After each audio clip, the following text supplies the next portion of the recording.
Hey everybody, I'm Deb. This is Crone Sculpting, and every week I do a video about something I've learned, or something I did right, or something I did wrong, and a thinking process to either snap out of or or a product to try. Excuse me. And this week's snap out of it is cortisol. So everywhere you look, people are talking about cortisol. Cortisol is a hormone that's secreted by the adrenal glands when you're under stress. If your cortisol levels are high, it's hard to lose weight or even impossible. It can even make you gain weight, according to some folks. Well, oh my God. If you guys, and the reason I make these is because if you guys are like me when you hear this stuff, it's very defeating. It's like, well, there's no sense in me even trying to lose weight or eat healthy. Excuse me, as long as I'm in this job, in this relationship, in the process of moving. Sorry about that, guys. I've got a little bit of a cold. So why even bother until I get through the stressful time? And you can also just get in a vicious cycle of being stressed out about being stressed out, because the cortisol and, the more stressed you get about it, the more stress you have, the more your cortisol goes up. So, and I talked about some of the same stuff when I was talking about metabolic damage. It seems to be that there's good evidence from a lot of different sources that cortisol can indeed slow down or even your weight loss or even cause you to gain weight. Okay. But then if you think about how we've all either been through or know somebody who's been through very stressful things, a death in the family or a divorce, and lost weight. And then if you think about, I talked about this in metabolic damage, that video, people in the concentration camps during World War II. I think they were probably under a little bit of stress when they'd been marched off and put on trains and put into concentration camps. And I'm going to say that was probably a little more stressful than any of us could have ever gone through, right? And of course, they became emaciated. When you think about people with anorexia, I don't know that much about it other than seeing a couple of documentaries. But you can't just walk around and tell people oh no, I'm not eating dinner today because I'm doing the anorexia thing again. Family members get very distraught about it. You're constantly being watched if you've had a problem with it. People are constantly monitoring your intake of food. So there's a lot of deception, a lot of explaining. It seems like it would be a very stressful thing to do, and yet, of course, anorexics are able to lose down to nothing, to the point of death. You've got 5'8" women that weigh 85 pounds or something.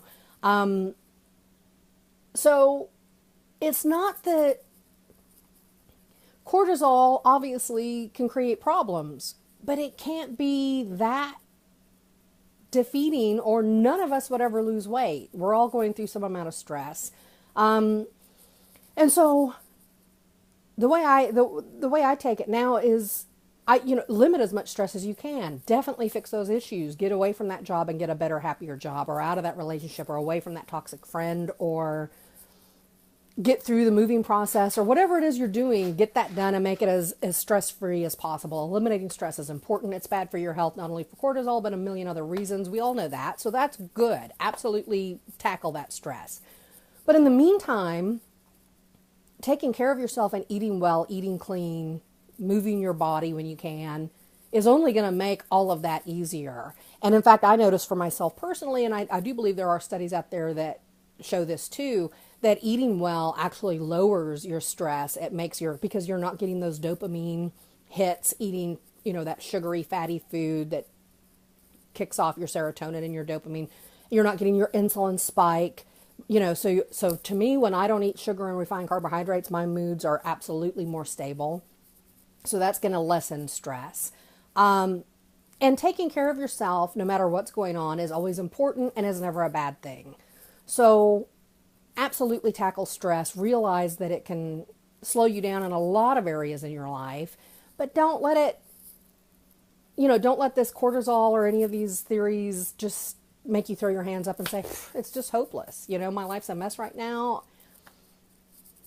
This may be the one thing you have some control over right now, is eating well and respecting your body and taking care of yourself. And that's a good start.